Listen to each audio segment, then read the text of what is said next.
HX24 news ગુજરાતીમાં આપનું હાર્દિક સ્વાગત છે। વોકલ ફોર લોકલ ના મંત્રને સાકારિત કરીને સ્વદેશી ચીજવસ્તુઓ ખરીદવાની અપીલ કરતા વન અને પર્યાવરણ રાજ્યમંત્રી મુકેશભાઈ પટેલ। ઓલપાડ તાલુકા મથકે નમો સ્વદેશી મેળાને વનમંત્રી મુકેશભાઈ પટેલે ખુલ્લો મૂક્યો।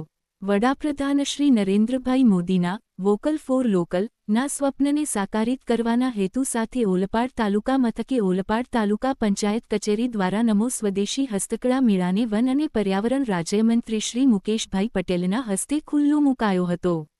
આ પ્રસંગે મંત્રીશ્રીએ કહ્યું કે વડાપ્રધાને વોકલ ફોર લોકલ અને લોકલ ટુ ગ્લોબલ નો મંત્ર આપ્યો છે, જેના ભાગરૂપે સ્વદેશી મેળામાં સખીમંડળો દ્વારા ઉત્પાદિત ચીજવસ્તુઓ ખરીદવા સૌને અપીલ કરી હતી।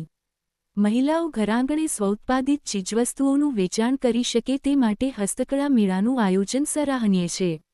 સ્વદેશી ચીજવસ્તુઓને પ્રોત્સાહન મળે, મહિલાઓ આત્મનિર્ભર બને તેવા આશયથી આયોજિત આ મેળામાં 26 જેટલા સ્ટોલમાં ઓલપાડ તાલુકાની સખીમંડળની બહેનો દ્વારા ઉત્પાદિત પ્રાકૃતિક ઉત્પાદનો, હળદર, મરી મસાલા, ડ્રેસ, ઘર સજાવટની વસ્તુઓ, અથાણા, વિસડાલિયાની વાંસની બનાવટની વસ્તુઓને ખરીદીને સ્વદેશી અને આત્મનિર્ભર ભારતના મંત્રને સાકારિત કરવાનો ઓલપાડના નગરજનોને અનુરોધ કરવામાં આવ્યો છે।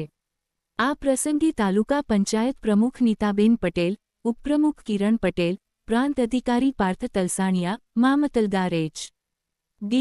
ચોપડા, તાલુકા વિકાસ અધિકારી હાર્દિક ગઢવી, અગ્રણી કુલદીપસિંહ પટેલ, બ્રિજેશ પટેલ, ઓલપાડ સરપંચ રુચિકાબેન પટેલ, આનંદભાઈ કહાર, જિલ્લા તાલુકા પંચાયતના સભ્યો ઉપસ્થિત રહ્યા હતા। HX24 ન્યૂઝ ગુજરાતી સાથે બ્યુરો રિપોર્ટ।